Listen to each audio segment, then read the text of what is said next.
Ooh, ooh, baby, I want you back. Mm-mm-mm-mm.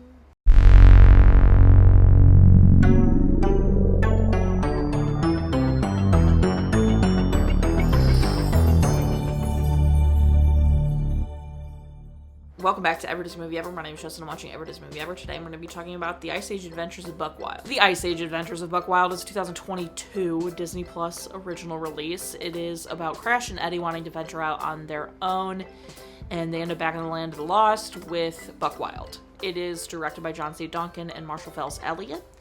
Head of animation, Trent Noble. Editor, Braden Oberson. Music by Batu Senner.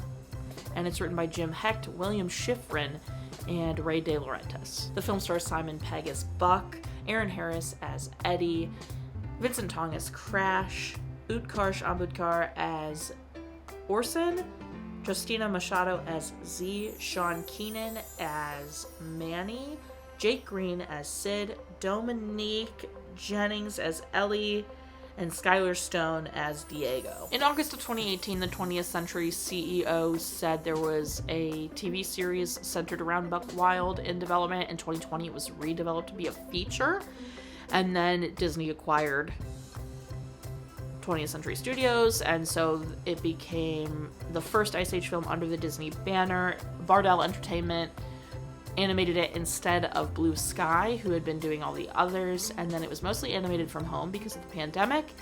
It has a 19% Rotten Tomatoes consensus. Suffering from subpar animation and a dull story, The Ice Age Adventures of Buck Wild is missing virtually all of the ingredients that made the earlier installments enjoyable. No sequel to this seems to be in any kind of development. However, it does seem like a sixth main installment, with all the original cast coming back, is in the works. The critics were not lying. The animation here is rough. It is incredibly simple, plain, no interesting lighting, no dynamic, beautiful shots. It looks like low budget TV quality CG animated cartoon. Like, that's what it looks like. That's how it feels. And then sometimes even further, I felt like the mouths did not match what was being said, which I feel like is a little crazy, but there is a parent death early in the movie. Ellie talks about how she was raised with Crash and Eddie and their mom, Mama Possum, and that she dies. So Mama Possum had passed away, and that's parent death that we are counting. The film itself, Crash and Eddie want to leave on their own. They feel suffocated by Ellie. They think Ellie tries to shelter them too much or protect them too much, and so they want to go out on their own, and they end up back, I believe there is an Ice Age movie called Ice Age Dawn of the Dinosaurs, where they go to the land of the lost and they meet the character Buck Wild. So Crash and Eddie go back to the land of the lost to, see Buck and have adventures on their own or something. So they do end up back in that world, and in that world, Oberson, so in this universe, the dinosaurs are not sentient, like the mammoth and the sloth, and like Manny and Ellie and Sid and Diego. Like, they all can't speak. The dinosaurs just like grunt and are like animals, even though they're all animals. But you get what I mean. But Oberson was a dinosaur that had I believe a Triceratops. I don't know very much about my dinosaurs, but I think a Triceratops, who has a big brain. So they can talk, and they wanted to take over the watering hole. And I guess previously, when he was really dangerous, he got sent to Lava Island, and he was able to leave Lava Island by getting control of raptors by impressing them with fire, basically, is how it goes. Anyway, so this is about Oberson coming back and wanting to take over the Land of the Lost and be the king of the Land of the Lost. And Buck Wild is like, no, like, all the creatures here live in harmony. The watering hole had rules, like, blah, blah, blah. So it's about them trying to defeat Oberson, and Crash and Eddie, learn some stuff along the way and help Buck Wild and his partner Z defeat Oberson.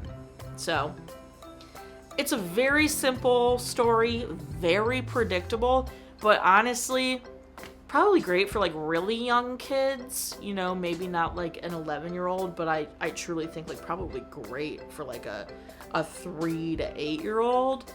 just with how, you know, simple it is, it's got a pretty good lesson. Like, Crash and Eddie learn how to be somewhat independent, but also take pride in what they know how to do and all that kind of stuff. So I think that's great. There's some good jokes. It's really basic, really simple. My favorite part is definitely Crash and Eddie realizing the fire is what controls the raptors and them taking out their little fire-breathing frog friends. That, I mean, it's a perfect moment. It's a good payoff. Least favorite part, the animation. I mean, it is rough. It is not pretty. Recommend? Not really. Watch again? No. I think I've seen only the first Ice Age. If I saw another one, it was the second one. Otherwise, I haven't seen a single other Ice Age film. I really think I've only seen the first one, though, which is crazy, truly. Otherwise, that's it. My final rating's gonna be 4... I don't know. Dinosaurs? That feels appropriate. Or possums, I guess. 4 possums out of 10. Our total movie count is... Our parent death goal is... Our count is still the same. If you want to keep up with what movie I'm watching when, follow me on all socials. Check out my website. You'll find out what movie I'm watching when. I put up videos every Monday, Friday, and sometimes Wednesday. Join Patreon. Got a tier starting at just $1, where you get a video a week early. Tiers above that, daily trivia, multi-postcards, bonus content, etc. Buy merch. Merch is great. Merch is grand. Until next time, comment, like, subscribe. I'm in charge of your life. You are, so do you. And don't be Oberson about it. What a ride, this movie. Whee!